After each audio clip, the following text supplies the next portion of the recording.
BJP के तो प्रदर्शन हमेशा जंगी होते हैं और अभी तो शुरुआत है, क्योंकि मैं पहले ही कह चुका हूं कि कोरोना कांग्रेस के लिए आपदा में अवसर बनकर आया, वरना इस प्रदेश में पिछले 3 सालों में किसान कर्जा माफी, बेरोजगारी, भ्रष्टाचार और कानून व्यवस्था, इन सब मुद्दों पर सरकार सड़क पर भी घिर चुकी होती। प्रदेश के लाखों बेरोजगारों के साथ भीषण अन्याय हुआ है और इस अन्याय के खिलाफ भारतीय जनता पार्टी, उसके सारे मोर्चे, तमाम कार्यकर्ता उन सब नौजवानों के साथ अलग अलग तरीके से खड़े हैं, सोशल मीडिया के प्लेटफॉर्म पर और धरातल पर भी। भारतीय जनता युवा मोर्चा ने इस आंदोलन की एक दमदार शुरुआत की है और पार्टी का मानना है कि राजस्थान के इतिहास में इस तरीके की संगठित पेपर चोरी कभी नहीं हुई, इस तरीके का अपराध कभी नहीं हुआ जिस पर सीधे सीधे सरकार के मुखिया से लेकर सरकार के मंत्रियों तक और उनके अधिकारियों और कर्मचारियों पर उंगली उठती हो। ये बदलना चाहिए, हम तो चाहते हैं बदलना चाहिए, प्यार में बदलना चाहिए। क्यों नहीं? दुश्मनी काहे की है? किसी प्रकार की दुश्मनी नहीं है, हम तो कहते नहीं दुश्मनी है। वो तो खुद ही अपना ये तरीका अपनाए हुए हैं कि हम बैठ जाएं, हा उल्ले करते रहे। उनकी भी कोई मजबूरियां होगी, वो कोई हो सकता है कि वो यहाँ पर बैठे हों, लेकिन ये चल रहे हैं दिल्ली से, आरएसएस चला रहा है। आरएसएस ये नहीं चाहता कि यहाँ पर कांग्रेस की रूलिंग पार्टी जो है काम करे जनता के लिए, और ये लोग भी थके हुए हैं। परसों आपने देखा ये खड़े खड़े थक गए, कल बैठे बैठे थक गए, इनके गले सूख गए। जब 5 बजे मैंने सदन का समय बढ़ाया तो आप देखा होंगे क्या स्थिति बन गई। अगर ये स्थिति रहेगी तो हमारे वक्ता बहुत है बोलने के लिए, हम फिर सदन बढ़ा देंगे, चाहे जितने बजे तक चला लेंगे। तो एक ही कारण है कि इन्होंने ये तय कर लिया कि छात्रों के भविष्य के साथ में खिलवाड़ ये करने जा रहे हैं। जो भर्तियां जारी है, ये नहीं चाहते कांग्रेस के शासन में भर्तियां हो, सीबीआई को मामला देके पेंटिंग पटक दें और ये भर्तियां नहीं हो। ये इस प्रकार का इनका मानस है। कांग्रेस पार्टी ने पहले भी रोजगार देने के लिए, नौकरियां देने के लिए सरकार ने कहा है। 1 लाख व्यक्तियों को नौकरियां दी जा चुकी है, 1 लाख पाइपलाइन में है और सरकार का स्टैंड कायम है। ये रीट जो 2012 में हुई थी, टेट हुई थी, उस समय यही हमारे मंत्री महोदय बोर्ड के चेयरमैन थे, जिनका नाम गर्ग साहब है। आपको सुन के दुख होगा, आप हो सकता मुझसे नाराज हो सकते, मेरे से किसी बात में आपका यकीन नहीं हो, कोई बात नहीं, लेकिन इनके समय में एक वहां पर इनके जो सहयोगी था नरेंद्र तंवर, इस नरेंद्र तंवर के घर पे छापा मारा। वहां पर 50 करोड़ की एफडी इसके घर पर मिली और 10 करोड़ से अधिक करेंसी, रुपया इसके घर में मिला। और ये नाक का बाल था सुभाष गर्ग का। खेत बाढ़ को यूं खा रही है। आप भले अक्लमंद कितने भी ज्यादा हो सकता है, मैं सामान्य आदमी हूं और मैं एक स्कूल अध्यापक रहा हूं, मेरे को कॉलेज का अनुभव नहीं है, लेकिन मन में बहुत पीड़ा होती है। बोर्ड के जब अध्यक्ष थे ये सुभाष गर्ग साहब, तब ये जो सरस्वती प्रिंटिंग प्रेस है कलकत्ता की, ये इनका पेपर वही छपा था। इस स्टेट का पेपर भी 2012 में उसी कलकत्ता की सरस्वती प्रिंटिंग प्रेस में छपा था।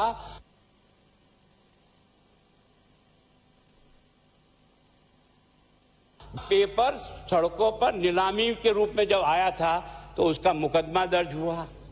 उस मुकदमे को बाद में जाकर ठंडे बस्ते में बंद कर दिया। इसलिए हम आपको कह रहे हैं कि इसमें बड़े बड़े लोग हैं। जब तक इसकी जांच सही नहीं होगी तो बच्चों के मन को संतोष नहीं मिलेगा। आप हम और यहाँ रफा दफा कर सकते हैं, कोई बात नहीं, लेकिन उस बच्चे के दर्द को वही समझेगा जिसके साथ ये पीड़ा हुई है। परीक्षा केंद्र पे वही कार्यरत।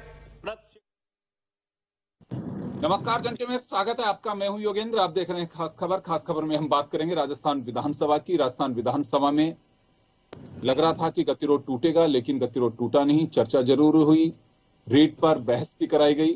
प्रश्नकाल में जनरली अभी तक ऐसी परंपरा बताई जाती है कि बहस नहीं कराई जाती है, लेकिन चले हाउस चलाना सभी सदस्यों की जिम्मेदारी है, उनका काम है। ऐसे में समय भी उन्हीं का है और व्यवस्था भी उन्हीं की।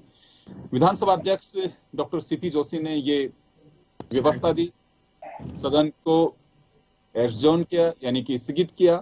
प्रतिपक्ष की मांग पर चर्चा हुई, 11:30 बजे वापस। उसके बाद में डिबेट रीट को लेकर के कुल 6 लोग बोल पाए, जिसमें से 4 प्रतिपक्ष से और 2 सत्ता पक्ष से। संसदीय कार्य मंत्री ने जवाब भी दिया, लेकिन उसके बाद एक बार फिर सीबीआई की मांग वापस दोहरा करके बीजेपी ने और सदन में हंगामा कर दिया, बैल में आ गए और बहिष्कार करके वापस लौट गए। लेकिन अब सवाल यह है कि केवल रीट पे ही चर्चा क्यों? प्रश्नकाल में हिस्सा नहीं ले रहे, अभिभाषण की बहस में हिस्सा नहीं लिया, और अभी एक दिन बचा है, यानी कि मंगलवार को मुख्यमंत्री इस बहस का जवाब देंगे। लेकिन बहस का जवाब किस बात का? बहस में केवल उन्हीं सदस्यों ने हिस्सा लिया जो सरकार से जुड़े हुए हैं, निर्दलीय हों चाहे दूसरे दल के, अगर कोई हैं, सीपीएम के हैं, बीपीटी के हैं, वह सब भी सरकार के सुर में सुर मिला रहे हैं। तो बहस अजीब तरह की बहस रही ये, लेकिन सरकार की ओर से कोशिश की जा रही है, जैसा बताया जा रहा है कि गतिरोध टूटे, लेकिन टूट नहीं पाए। खैर चलिए, जो भी रही कारण, और हम इसकी चर्चा करेंगे। हमारे साथ वरिष्ठ पत्रकार यस गोयल साहब जुड़े हैं, मदन राठौड़ साहब भाजपा से, अरुण शर्मा जी हमारे साथ कांग्रेस से हैं। सभी का स्वागत है। मैं गोयल साहब आपके पास आना चाहूँ, कभी ऐसा मालूम है कि सदन में काम को रोक करके प्रश्नकाल के दरमियान बहस के लिए कहा गया और बहस को कंटिन्यू करवाया गया हो कि बहस जरूरी है, बहस होनी चाहिए? अरुण जी, कुछ एक्सेप्शंस हैं। कई बार ऐसा हुआ है कि प्रश्नकाल को एडजॉइन करके और चर्चा पहले कराई गई है। कई बार ये भी हुआ है कि दूसरा बिजनेस ले लिया गया है, सिर्फ बहस ही नहीं, क्वेश्चन आवर को कई बार सस्पेंड किया गया है, और ये सब होता रहता है। ये स्पीकर की मर्जी पे डिपेंड करता है। जो परंपराएं हैं उनका फॉलो करते हैं। अपवाद हैं सब जगह, और ये सब चीजें हैं, आप बता ही रहे हैं। तो जी, अगर लेकिन देखा अगर जाए हम इसकी बात करें कि एक बार गतिरोध टूटा, सबको लग भी रहा था कि चले एक सौहार्दपूर्ण माहौल में वापस 4 विधायकों की बहाली भी कर दी गई, जिसपे हम फ्राइडे को चर्चा की थी। लेकिन अब जी, ऐसा है योगेंद्र जी, कल जो है बीजेपी जो है विधानसभा का घेराव करेगी। उनके जो इंचार्ज हैं वो आज आ रहे हैं, शाम तक पहुंच जाएंगे। अरुण सिंह जी वो आएंगे, तो वो उन बीजेपी को एक मैसेज देना था कि देखो, हम लोगों ने डिबेट की, we have talk to the ruling party, और रूलिंग पार्टी ने ये जवाब दिया। ये करना बहुत जरूरी था उनके लिए, और उसी क्रम में उन्होंने एक तरह से सुनियोजित दोनों का फ्लोर मैनेजमेंट था कि पहले तो हाउस को एडजॉर्न कर दो, क्वेश्चन आवर को एडजॉर्न कर दो, उसके बाद 4 लोगों को वापस ले लिया। मतलब किसी दोनों की गलतियों को देखते हुए 4 लोग वापस आ गए। उसके बाद उन्होंने डिबेट करा दी, डिबेट पे जवाब आ गया। उससे बीजेपी असंतुष्ट रही, वो रहना था, क्योंकि कल उन्हें घेराव करना है विधानसभा का सीबीआई की मांग पे। और सरकार ये पहले भी कह चुकी है, धारीवाल साहब जो पार्लियामेंट्री अफेयर मिनिस्टर हैं, उन्होंने पहले भी कहा है कि हम सीबीआई जांच नहीं होगी। तो ये इसके पीछे जो बैकग्राउंड है वो कल का है, आने वाले कल का, कि किस तरह से, वरना ये जाकर के कहते कि भाई हम प्रदर्शन कर रहे हैं, तो जनता ये पूछती है कि भाई आपने डिबेट में तो भाग लिया ही नहीं, इस इशू को तो आप आए नहीं, तो इसलिए 2 घंटे का समय दिया गया, लो कर लो बात। ये सारी बातें हैं जो राजनीतिक रूप से आज की कार्रवाई से जुड़ी हुई हैं। जी बिल्कुल, निश्चित रूप से, क्योंकि लग भी रहा था कि गतिरोध टूट कैसे सकता है। जब 3 दिन से गतिरोध चल रहा था तो संभावनाएं बड़ी कम थी, क्योंकि एक दिन बाद ही प्रदेश भर से लोगों को बुला करके बीजेपी विधानसभा घेराव कर रही है। इनके जो प्रभारी महासचिव हैं वह पहुंच रहे हैं, तो ऐसे में लग नहीं रहा था। लेकिन चलिए, जिस तरह की चर्चाएं थी उसी लिहाज से लग रहा था कि कैसे भी हो, लेकिन अगर ये गतिरोध टूटता है तो प्रदेश के लिए बड़ी अच्छी बात रहेगी, राजनीतिक दलों के लिए अच्छी बात रहेगी, हाउस के लिए अच्छी बात रहेगी, और एक चर्चा हो पाएगी। लेकिन वो हुआ नहीं है। मदन जी, आपके पास आना चाहूंगा जी। वहां पे कटारिया जी के बयान को मैं कोट करके कह रहा हूं, जैसे उन्होंने कहा कि आपके कमरे में हमारी चर्चा हुई है, यानी कि अध्यक्ष को संबोधित करते हुए, और उन्हीं के कहने पर विधानसभा को स्थगित की गई 11:30 बजे के लिए। उसके बाद में चर्चा हुई, राजेंद्र राठौड़ साहब बोले, कटारिया साहब बोले, सतीश पूनिया जी, नारायण बेनीवाल जी और बीडी कल्ला साहब, और फिर धारीवाल जी। इन लोगों ने बोला, कुल 6 लोगों ने बोला। 2 घंटे से ज्यादा की उसकी बहस हुई। लेकिन यह किसी ने नहीं सोचा था कि बीजेपी अपनी बात पूरी कह करके और धारीवाल जी जब बयान देंगे तो उससे संतुष्ट नहीं होंगे, क्योंकि धारीवाल जी पहले कह चुके जो रिजल्ट बीजेपी चाह रही है वो सरकार का अधिकृत जवाब आ चुका था कि सीबीआई जांच नहीं होगी। जो गोयल साहब भी बता रहे हैं वह ऑन रिकॉर्ड है, वह सवाल भी है ऑन रिकॉर्ड जो राजेंद्र राठौड़ साहब ने पूछा, और धारीवाल जी का जवाब भी है। तो ऐसे में फिर क्यों तो ये बहस करवाई गई, समय का टाइम हुआ, उसका कोई निष्कर्ष नहीं निकला, वो बात वहीं की वहीं आकर के रह गई।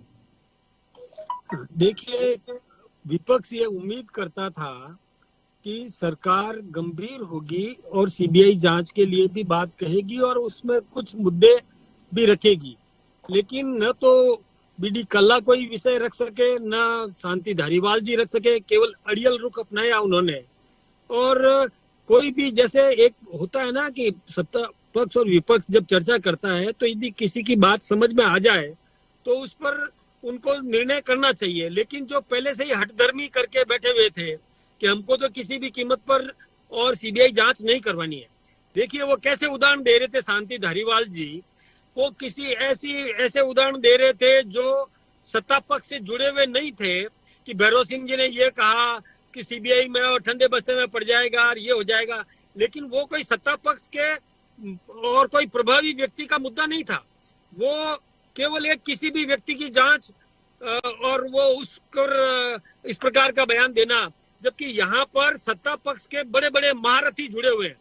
जब रीट वाले मामले में जो पेपर लीक प्रकरण जो है, इसमें बड़े बड़े हाथी, बड़े बड़े लोग इसमें इन्वॉल्व है, तो वो एसओजी उन पर गिरेबान में हाथ नहीं डाल सकती, उनसे पूछताछ नहीं कर सकती।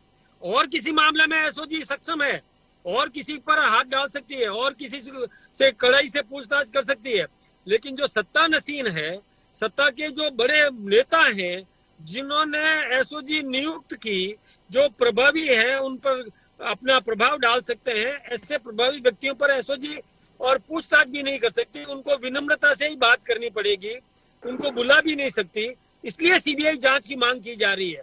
बाकी एसओजी पर हम अविश्वास नहीं करते, लेकिन जो महत्वपूर्ण व्यक्ति है, जो सत्ता में बड़े बड़े पदों पर बैठे हैं, उनसे पूछताछ करने में हिचकिचाहट होती है, भय होता है। उनका कुछ जो जांच करने वाले अधिकारी का वो जिसकी जांच की जानी है वो बिगाड़ सकता है। तो राठौर साहब धारीवाल जी ने ये बात कही कि 5 मर्तबा आप लोगों के कार्यकाल में पेपर आउट हुए, लेकिन एक की भी एसओजी तक से जांच नहीं करवाई गई। लोकल थाने पे भरोसा रखा पूर्ववर्ती सरकार ने। हाँ, देखिए मैं एक बात आपसे बताऊं कि यहाँ पर भी यदि अपराध नहीं होता तो कोई एसओजी की बात नहीं करता या सीबीआई की बात नहीं करता। यहाँ अपराध हुआ है, पेपर लीक हुआ है, 140 से 148 नंबर है। पेपर आउट इनका कहना है कि पेपर आउट भी कैसा, 150 में से 148 नंबर कोई लिया है, 140 से 148 नंबर लिया है, और 148 लाने वाली भी कहे कि मैं दोबारा परीक्षा नहीं देना चाहूंगी। ये बात जब सामने आए तो ये स्पष्ट दिखता है कि कितना पेपर लीक हुआ है। अब जब ऐसे स्तर पर जिसमें बड़े बड़े लोग इन्वॉल्व है तो सीबीआई जांच जरूरी है। ये मांग हमने की है, ये सबके सामने है, लेकिन मुझे ये मैं वापस लौट रहा हूँ सर, वापस लौट रहा हूँ। अरुण जी से मैं जवाब दिलवाता हूँ। अरुण जी, विपक्ष जब तक संतुष्ट नहीं होगा जब तक सीबीआई जांच ना हो। देखिए योगेंद्र जी, सवाल सीबीआई से जांच का नहीं है ये। इस बार दुर्भाग्य से भारतीय जनता पार्टी को मुद्दों का आकार है इस सरकार के खिलाफ।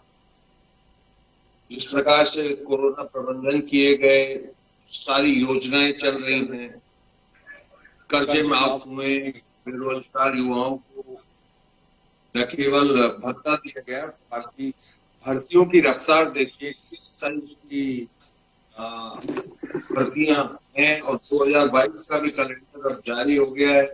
12 महीने में 11 भर्तियां होंगी। इनको डर ये है कि ये सब कुछ हो नहीं रहा है, सारी भर्तियां हो जाएंगी, सारा चीज सुचारू रूप से चलेगा, और ये जो बीच की दुर्घटना हुई है उसको सीबीआई को देने का मतलब भी यही है कि इसको काफी समय के लिए आप टाल दीजिए जी। लेकिन उससे बेनिफिट क्या होगा? प्रतिपक्ष को क्या बेनिफिट होगा उससे जी? प्रतिपक्ष को बेनिफिट क्या होगा? प्रतिपक्ष को बेनिफिट ये है कि देखिए, मैंने कहा ना, राजनीति में जब असली मुद्दों का आकार हो तो कोई तिनका भी बहता हुआ मिल जाए तो उसको जकड़ लिया जाता है।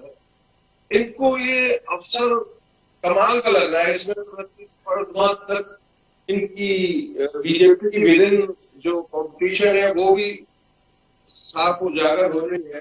अलग अलग मत हैं इन लोगों के और किसी भी तरह इसको हटाना चाहते हैं। इससे सीबीआई का सबको मालूम है, रिकॉर्ड सीबीआई का सबके सामने है। अब तक जो सीबीआई में मामले गए हैं योगेंद्र जी, उनकी रसीदें तक नहीं आई। 8 साल 7 साल अजमेर ब्लास्ट का केस था, एनआईए को दिया गया था, सब बरी हो गए और आनंद पाल के अगेंस्ट का अभी तक कोई पता ठिकाना नहीं है। मैं तो बल्कि बीजेपी से पूछना चाहता हूँ कि इसमें उन युवाओं का जिनको बहुत चिंता है, तो सीधा साधा क्या है 16-16.5 लाख का ब्याज मल्टीप्लाई बाई 5 होंगे कम से कम परिवार में, तो कितने करोड़ वोट हम, ये है सोच का तरीका। चलिए वापस आ रहा हूँ सर, मैं वापस लौटूंगा। अरुण जी वापस आ रहा हूँ, अरुण जी वापस लौट रहा हूँ, वापस आ रहा हूँ सर आपके पास में। मैं यश गोयल साहब के पास में जाना चाहूंगा। यश गोयल साहब, दोनों ही तरफ से पत्ते साफ हैं।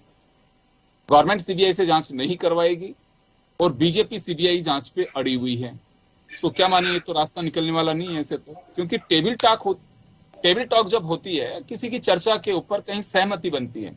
वह मैं विधानसभा में देख रहा था कि जब गुलाब जी कटारिया ने कहा कि आपके चैम्बर में ये चर्चा हुई है, तो इसको लेकर के मुझे लगता है कि चर्चा हो चुकी है और गाड़ी उसी रूट पे चल रही है जो उसके बाहर तय हुआ है। लेकिन वो तो सब कुछ एकदम बस सब गड़बड़ हो गया, तो वो गाड़ी तो वहीं पे आके खड़ी हो गई। बीजेपी अपना प्रदर्शन भी करेगी, सीबीआई की मांग भी करेगी, सरकार जांच नहीं करवाएगी, फिर होगा क्या? नहीं, कई चीजें मानने न मानने की होती हैं। तो अगर एक दल विपक्ष नहीं मानता है तो ना माने, पर जो उन्होंने प्रश्न रखे कटारिया साहब ने और विपक्ष ने 2-3 सवाल बड़े अच्छे पर्टिनेंट सवाल रखे थे कि ये बताया जाए जयपुर में स्ट्रांग रूम जो शिक्षा स्कूल में बनाया गया वो क्यों बनाया गया, किसके ऑर्डर से बनाया गया, उसका जवाब आप लीजिए। उन्होंने कहा कि यहाँ जो कलेक्टर हैं उन्होंने उसका आदेश दिया था, बात ओवर हो गई। फिर उन्होंने ये कहा क्या नाम से एसओजी, इनकी जो मेन मांग है वो ये है कि एसओजी जो है बड़ों पे कार्रवाई नहीं कर सकती, सीएम हुए या दूसरे मंत्री हुए। कटारिया जी ने जवाब दिया कि 13 लोगों को उन्होंने नोटिस दिया था, वापर ने भी देखा था लास्ट ईयर, सीएम तक को उन्होंने नोटिस दिया था, जो वो ऑडियो वाला मामला हुआ था और दूसरे मामले हुए थे। तो जब सब चीजों का वो जवाब दे रहे हैं और वो ये बता रहे हैं कि सिर्फ एक आदमी कोई पराशर थे, उनकी वजह से ये सारा हमें दुख झेलना पड़ा, और जो पुराना पैटर्न था सिलेक्शन ऑफ कोऑर्डिनेटर्स का, सब कोऑर्डिनेटर्स का, वो बीजेपी का ही था। उनके टाइम में भी जो संगठन से जुड़े हुए लोग थे उनको मेंबर बनाया गया। इस बार कांग्रेस के जो संगठन से थे, राजीव गांधी जो वो था, वो है राजीव गांधी जो स्टडी सर्किल है, उसके लोग बनाए गए थे। तो एक एक बात का जवाब दिया गया। और जब कल्ला जी ने भी ये कहा कि ये सब जुडिस मामला है, सब जुडिस मामले में बहस नहीं हो सकती, सरकार आगे चल करके कुछ नहीं कर सकती, 28 तारीख को हाई कोर्ट में मैटर आएगा, वो क्या डिसीजन देंगे उसके बाद होगा। जब ये सारे पॉइंट्स का खुला कर दिया सरकार ने, तो अब कौन सी ऐसी बात रहेगी सिर्फ ये कि हमें नहीं मानना, तो कोई बात नहीं। अब बताओ ना, उन्होंने कौन से प्रश्न का जवाब नहीं दिया। आप संतुष्ट हो ना हो कोई फर्क नहीं पड़ता, मेक्स नो डिफरेंस। ठीक है, नहीं हो तो मैं जा रहा हूँ, कोई बात नहीं, क्योंकि अपोजिशन में आप कुछ कर नहीं सकते। जवाब तो सारी बातों के दिए गए, हर एक पॉइंट्स पे उन्होंने जवाब दिए हैं। अब एक आदमी की वजह से सारी सरकार को बदनाम थोड़ी कर सकते। उन्होंने एक नंबर है व्यक्ति, उसका भी उदाहरण दिया। बहुत सारी चीजें जवाब दिए गए हैं, और लॉजिकल जवाब है, इलॉजिकल नहीं है। लॉजिक है, जब तर्क संगत जवाब है, उस तर्क संगत जवाब को ये पचा नहीं पाए, तो मुझे लगता है तर्क संगत। आप सवाल कर रहे हैं, मैं जवाब दे रहा हूँ। राठौड़ साहब आप सुन पा रहे हैं? राठौड़ साहब आप तक आवाज आ रही है?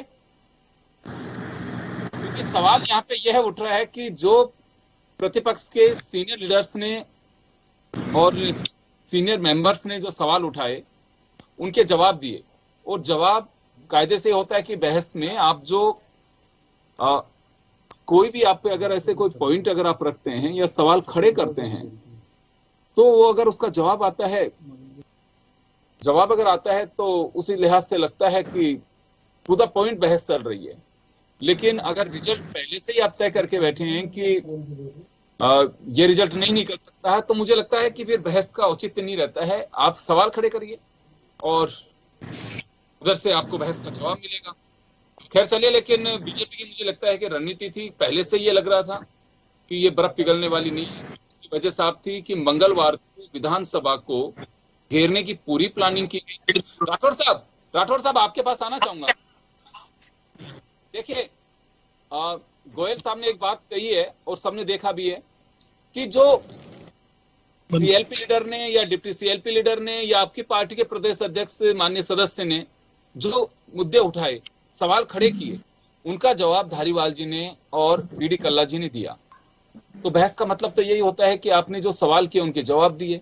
फिर सीबीआई पे क्यों जांच के मामला क्यों अटक रहा है कि सीबीआई से जांच ही हो? जो सवाल खड़े किए उनके जवाब दिए। नहीं, सवाल तो बिल्कुल स्पष्ट था कि इसकी सीबीआई जांच कराओ। ये सवाल स्पष्ट रूप से मांग हमारी यही है। आपने कहा कि क्या सरकार सीबीआई से जांच कराएगी, सरकार ने कह दिया नहीं कराएंगे। हाँ, तो लेकिन ये तो हठधर्मी है ना, ये जिद है ना उनकी। अब आप मुझे ये समझ में नहीं आता कि जब सीबीआई जांच हो जाएगी, दूध का दूध पानी का पानी हो जाएगा, तो दिक्कत की बात क्या है? अरुण शर्मा जी ने सवाल खड़े किए भी कुछ कि आनंद पाल जी का मामला आनंद पाल का मामला सीबीआई में गया, एक अभी एनकाउंटर हुआ उसका सीबीआई में गया, उसका हुआ क्या? एक सीआई ने सुसाइड किया, उसका मामला सीबीआई में गया। उसमें हुआ क्या? कहीं निष्कर्ष पे पहुंच पाए? भंवरी वाला मामला था, उसका मामला गया। तो आनंद पाल से लेकर के और यहाँ तक इतने मामले हैं, उसमें किसी निष्कर्ष पर नहीं पहुंच पाई सीबीआई। तो सीबीआई क्यों, हमारी एजेंसीज पे भरोसा क्यों नहीं? नहीं, सीबीआई में केवल एक ही बात का मैं निवेदन कर रहा हूं कि ऐसा कोई सक्षम व्यक्ति इन्वॉल्व हो जिस मामले में, जो ट्रांसफर करने में सक्षम है, जो सस्पेंड करने में सक्षम है, जो टर्मिनेट करने में सक्षम है, उसके खिलाफ एसओजी जांच नहीं कर सकती। एसओजी जांच का एक सीमित होता है, उसमें जो अधिकारी होते हैं वो मतलब उनके प्रति झुके हुए होते हैं, विनम्र होते हैं। यहाँ कड़ाई से पूछताछ करना पड़ता है। तो सक्षम व्यक्ति, जो नेता है, जो मठाधीश है, जो सत्ता नसीन व्यक्ति है, उसके खिलाफ में एसओजी जांच नहीं कर सकती। वहां तो कोई ऐसी एजेंसी जांच कर सकती है जो उनसे कड़ाई से पूछताछ कर सके।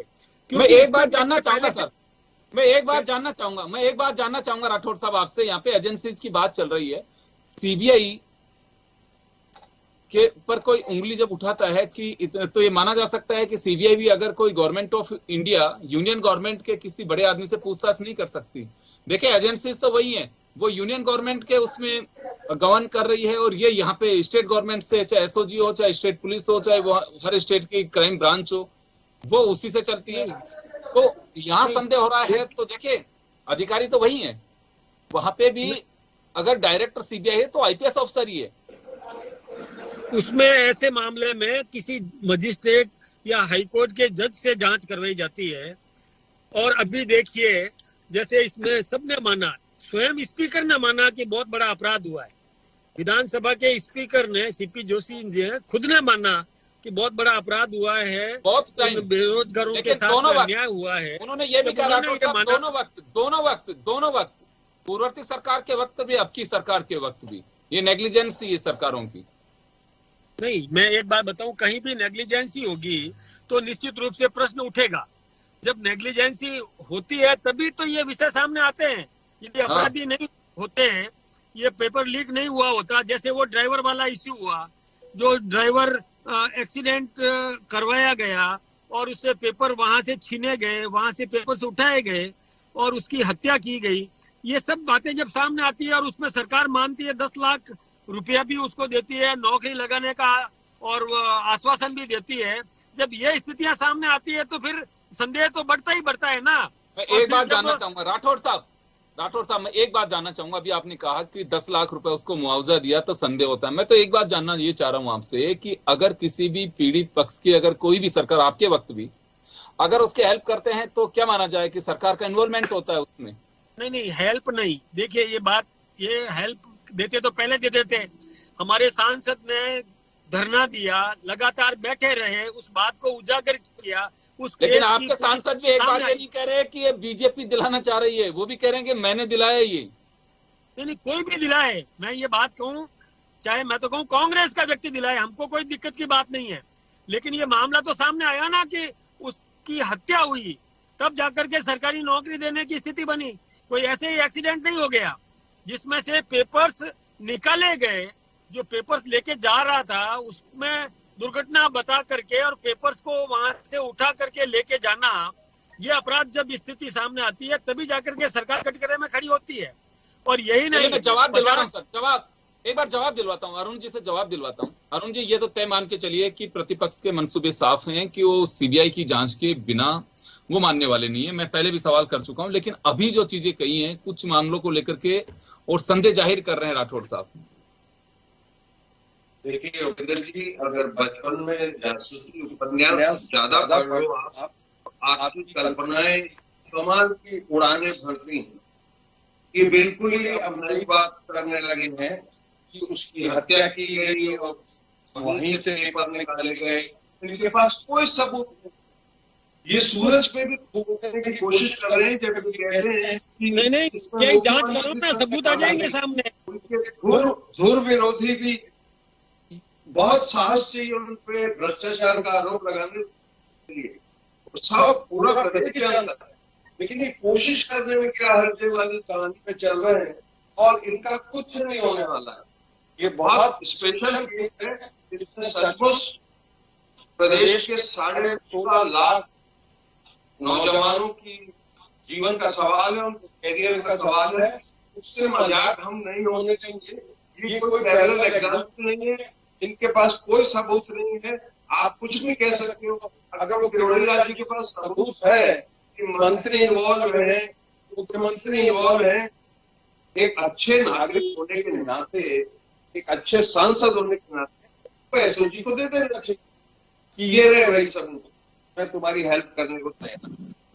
चलिए मदन जी को सवाल कर रहे हैं, अरुण जी मदन जी को सवाल कर रहे हैं बीच में जी। मदन जी देखिए, सवाल करिए।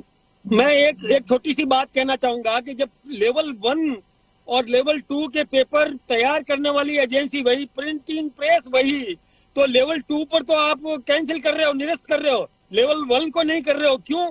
जबकि एजेंसी वही है, प्रिंटिंग प्रेस भी वही है, सारी टीम वही है, सारे जो भी उसमें जो नियुक्तियां थी वो सारे के सारे नियुक्त थे, तो फिर लेवल 2 तो आप कैंसिल कर रहे हो, उसमें तो आप मान रहे हो कि और इसमें और लीक हुआ, लेवल 1 नहीं हुआ, ये क्या बात हो गई? ये भेदभाव क्यों? इसका कोई जवाब है क्या आपके पास में?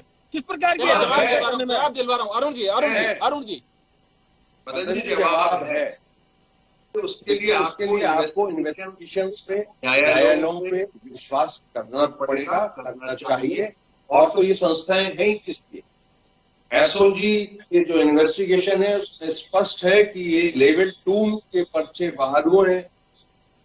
मैं फिर कहूंगा, वही पारासर, वही प्रिंटिंग प्रेस, वही जरोली, सब वही के वही है। रोज नई कहानी, आपने सस्पेंड किया वही अधिकारी, ड्राइवर की हत्या हुई है, ये केस छोड़ के अभी चालू है।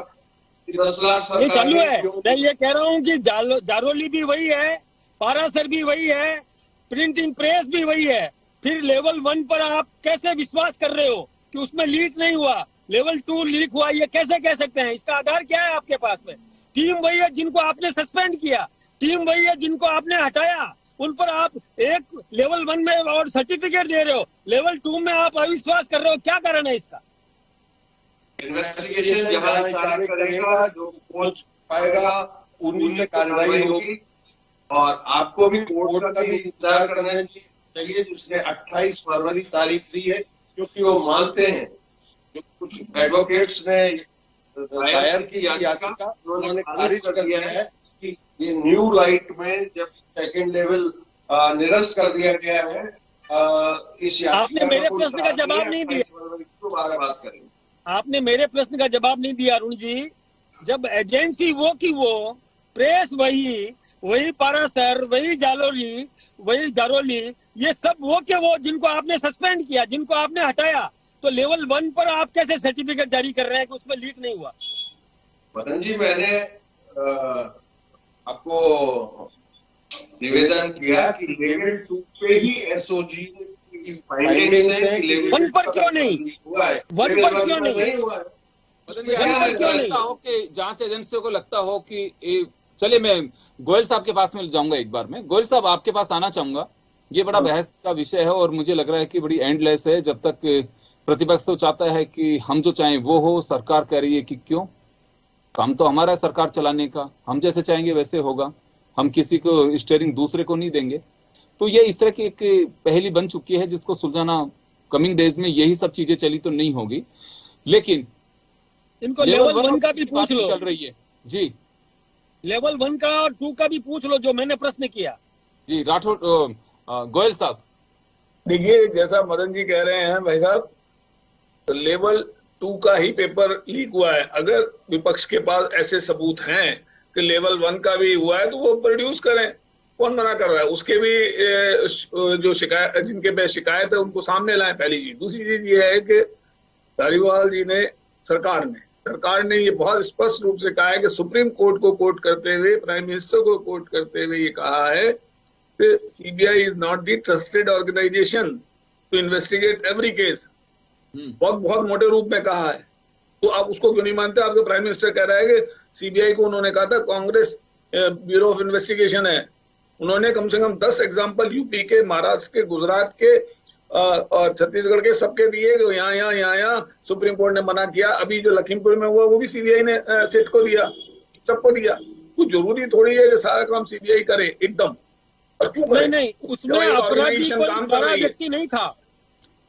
नहीं, आपने जितने उदाहरण दिए उसमें अपराधी सामान्य व्यक्ति था। अपराधी कोई ऐसा मुख्यमंत्री नहीं था, या अपराधी कोई मंत्री नहीं था।